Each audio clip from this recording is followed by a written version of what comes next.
Machine success అయింది. Capsule భూమిని తాకింది.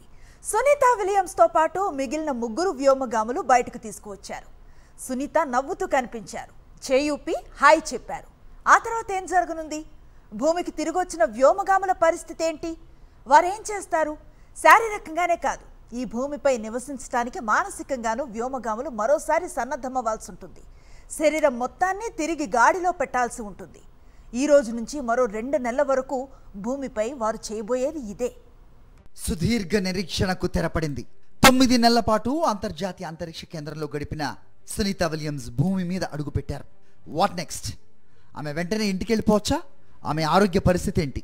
ఒక వ్యోమగామి భూమి మీదకి వచ్చిన తర్వాత తదుపరి జరిగే ప్రాసెస్ ఏంటి?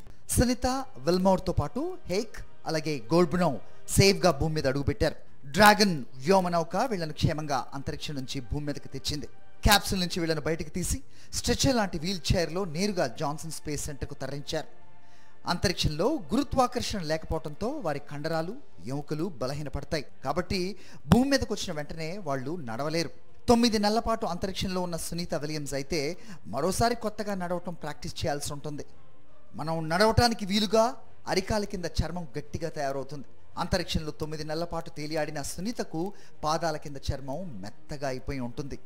అవి తిరిగి సాధారణ స్థితికి రావాలంటే రిహాబిలిటేషన్ సెంటర్లో ఆమె ప్రత్యేకమైన ఎక్సర్సైజెస్ చేయాల్సిందే.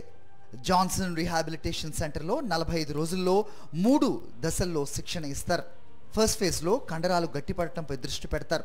దీంతోపాటు నడవటం నేర్పిస్తారు. రెండో దశలో ప్రోప్రయోసెప్టివ్ వ్యాయామాలు చేయిస్తారు. దీనివల్ల శరీరంపై పట్టొస్తుంది. బ్యాలెన్స్ కోల్పోకుండా నడవటం అలవాటు అవుతుంది. శరీరంలో సమతుల్యత స్థిరత్వం వస్తాయి. ఇక థర్డ్ ఫేజ్ మూడో దశలో ఫంక్షనల్ డెవలప్మెంట్ ట్రైనింగ్ ఉంటుంది. అంటే వ్యోమగాములతో రోజువారీ దైనందిన కార్యక్రమాలు చేయిస్తారు. ఇలా 3 దశల్లో ట్రైనింగ్ పూర్తయిన తర్వాత మరోసారి పూర్తి స్థాయిలో వైద్య పరీక్షలు నిర్వహించి ఇంటికి పంపిస్తారు. చాలామంది ఆస్ట్రోనాట్స్ భూమిపైకి వచ్చిన 45 రోజుల్లో కోలుకుంటారు. కొంతమందికి మాత్రం రికవర్ అవటానికి నెలలు లేదా సంవత్సరాల సమయం పట్టొచ్చు. కొన్నాళ్ళు ఇంట్లో విశ్రాంతి తీసుకున్న తర్వాత తిరిగి నాసాకు వచ్చి మిషన్లో తన అనుభవాలు, ఎదురైన సవాళ్లు, సమస్యల్ని అధికారులకు వెల్లడిస్తారు వ్యోమగాములు. సునీత విలియమ్స్ అంతరిక్షంలో 286 రోజులు గడిపారు. భూమిని 4576 సార్లు చుట్టేశారు. ఇంకా చెప్పాలంటే ఈ 286 రోజుల్లో 195 మిలియన్ కిలోమీటర్లు ప్రయాణించారు. ఈ క్రమంలో ఆమె తన కండరాల దృఢత్వాన్ని, ఎముకల పటుత్వాన్ని కోల్పోయి ఉంటారు. అంతరిక్షంలోకి అడుగుపెట్టిన 2 వారాలకే కండరాల ద్రవ్యరాశి 20% తగ్గుతుంది. ఇక 3 నుంచి 6 నెలల వరకు సాగే సుదీర్ఘ మిషన్లో పాల్గొనే వారికి 30% వరకు కండరాల క్షీణత ఉండవచ్చు. అంతేకాదు అంతరిక్షంలో ఎముకల్లోని పోషకాలను కోల్పోవటం మొదలవుతుంది. వ్యోమగాములు అంతరిక్షంలో గడిపిన ప్రతి నెల 1 నుంచి 2% ఎముకల ద్రవ్యరాశిని కోల్పోతారు. 6 నెలల కాలం అక్కడుంటే 10% పైగా ద్రవ్యరాశి తగ్గుతుంది. వ్యోమగాములు భూమిపైకి వచ్చాక మునుపటి ఎముక ద్రవ్యరాశిని పొందటానికి 4 ఏళ్ల సమయం పడుతుంది. ఇంటర్నేషనల్ స్పేస్ సెంటర్లో ఉన్నప్పుడు గురుత్వాకర్షణ లేకపోవడంతో వెన్నెముకలు కాస్త సాగడంతో వ్యోమగాములు తాము కొంచెం పొడవైనట్టుగా ఫీల్ అవుతారు. దీనివల్ల కూడా సమస్యలు ఎదుర్కోవాల్సి వస్తుంది. అంతరిక్షంలో ఉన్నప్పుడు వెన్నునొప్పి, భూమి మీదకి వచ్చాక డిస్కులు జారిపోవడం వంటి సమస్యలు తలెత్తుతాయి. అలాగే కంటి సమస్యలు తలెత్తుతాయి. భూమిపై ఉన్నప్పుడు శరీరం అంతా రక్తం ప్రవహించడానికి ఈ గురుత్వాకర్షణ సహాయపడుతుంది. అదే సమయంలో రక్తాన్ని పైకి పంపిస్తూ ఉంటుంది గుండె. అంతరిక్షంలో ఈ ప్రక్రియ అంతా గందరగోళంగా మారుతుంది. కొంతవరకు ఈ మార్పుకు శరీరం అలవాటవుతుంది. కానీ అంతరిక్షంలో తలలో రక్తం సాధారణం కంటే ఎక్కువగా పేరుకుపోతుంది. కంటి వెనుక భాగంలో ఆప్టిక్ నరం చుట్టూ కొంత ద్రవం పేరుకుపోతుంది. దీంతో కంటి భాగంలో వాపు ఏర్పడి చూపులో సమస్యలకు కారణం అవుతాయి. చూపు తగ్గడంతో పాటు కంటి నిర్మాణంలో మార్పులు వస్తాయి. అంతరిక్షంలో 2 వారాలు ఉన్న తర్వాత నుంచి ఈ మార్పులు మొదలవుతాయి.